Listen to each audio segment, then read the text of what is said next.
Bueno, entonces, no, sí, perdón. ¿Qué sigue? Operaciones no paralelizables. O sea, todas las operaciones se pueden ejecutar sobre datos paralelos. Todas son para eso necesito operaciones paralelizables. Pero entonces, ¿cuándo una operación no se puede paralelizar? Eso es lo que vamos a tratar de mirar aquí. Supongamos, por ejemplo, que tenemos un arreglo de enteros y quiero hacer la suma de sus elementos. ¿Cierto? Entonces, ya sabemos usar for left para hacer eso. Por ejemplo, cojo un arreglo de tamaño 100, creo un arreglo de tamaño 100, aquí con enteros al azar entre 1 y 1000, y quiero hacer la suma de los elementos. Entonces, ¿cómo hago la suma de los elementos? Digo, coja el arreglo, hágale for left desde cero con la suma. O sea, inicia en cero y va haciendo for y vaya sumando, vaya sumando. El for left, acuerde que es un iterador que va a sumar todos los elementos, que va a hacer esta operación que es sumar y empieza con el acumulado en cero. Entonces va a sumar todos los elementos y tal. Aquí está la versión en paralelo. ¿Qué haría en la versión en paralelo?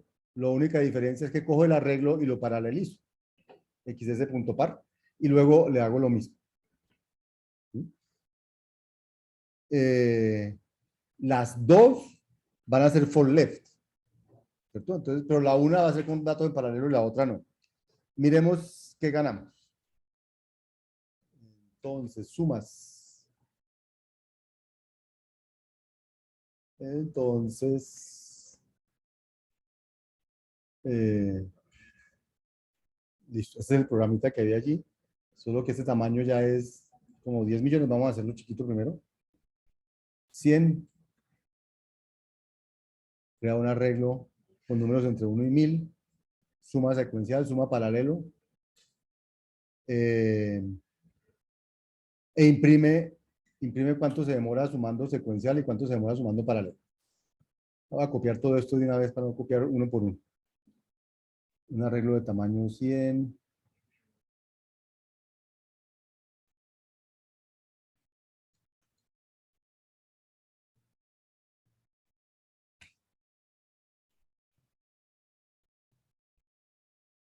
Ah, ¿qué imprimió?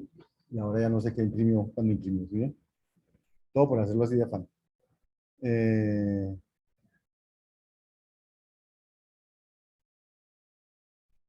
¿Qué era lo que él sacaba? La suma dio 51.084. O sea, él creó un arreglo al azar. Ese es el arreglo A.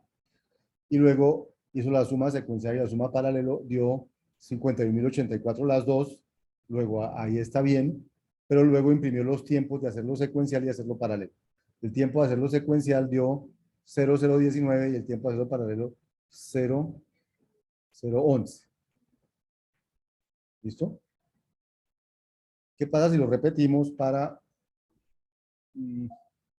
lo repetimos, pero para un arreglo de tamaño más grande? 1000.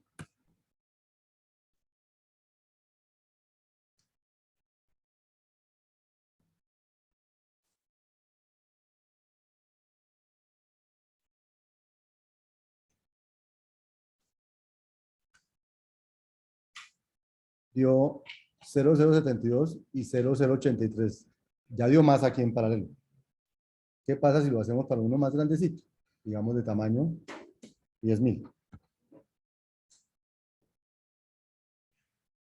Obviamente, hacerlo en mi máquina o hacerlo en la máquina de ustedes no tiene por qué dar los mismos datos, pero sí debe dar la misma tendencia. No tiene que dar con los mismos datos porque no son las mismas máquinas. ¿Cuánto dio? 0.229, 0.585, ya va más del doble. ¿Sí? Y hagan su experimentación. Yo hice mi experimentación y con 100 me dio esto, con 1000 esto, con... ¿Hasta cuál es?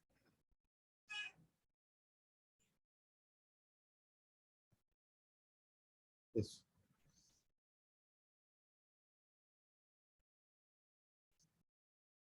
Y fue dando, cada que cogía más datos, me iba dando mejor quedarme secuencial que quedarme paralelo. Entonces, ¿por qué pasa eso? ¿Por qué pasa eso? El for left sí es paralelizable, es la pregunta. El problema es el for left. Miremos cómo es el for left. El for left coge un valor que es el acumulado, coge una función que mezcla el acumulado con el valor que lee y me da un nuevo acumulado. Y entonces el for left lo que hace es aplicar eso, aplicar eso, aplicar eso, aplicar eso, hasta que termina. ¿A quién se lo aplica? A una secuencia a una colección que me entra y devuelve al final el valor acumulado final. Eso es lo que hace un for left. Entonces, si uno mira cómo funciona el for left, entonces él termina haciendo esto. Coge el primero y con el primero elemento de la lista hace su función y eso le da un elemento de tipo A. El acumulado le da de tipo B. Este acumulado lo mezcla con este de tipo A y le da un nuevo acumulado de tipo B. Y así va acumulando hasta que al final tiene el acumulado final. Pero fíjense que para él ir acumulando necesita el resultado anterior, necesita el resultado anterior. O sea, no puede hacer esta operación sin tener el resultado anterior. Por más que tenga esto en paralelo, si él no tiene eso, no puede hacer la operación. Entonces, realmente lo que tenemos allí es la demora de todo lo secuencial más la gestión de lo paralelo. Pero no podemos tener ganancias en el tiempo porque la manera como está implementada esa función no lo permite. Entonces, el for left no permite hacer eso en paralelo. De entrada conocemos a B y todo, pero ¿qué podríamos hacer en paralelo? Nada, no se puede calcular Bn sin tener Bn-1, ni este sin Bn-2, ni sin B1. Secuencialidad obligada.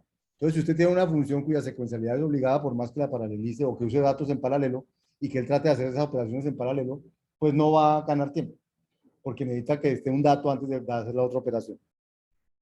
¿Sí? Lo mismo pasa con fold right, con reduce left, con reduce right, con scan left y scan right. Entonces, ¿cómo hacemos para poder usar algo como fold o algo como reduce? Además, porque reduce y map son muy importantes para hacer paralelismo, pero que sean paralelas realmente. Entonces, la idea es variar levemente las operaciones. Entonces, ya vimos por qué, cuál es la dificultad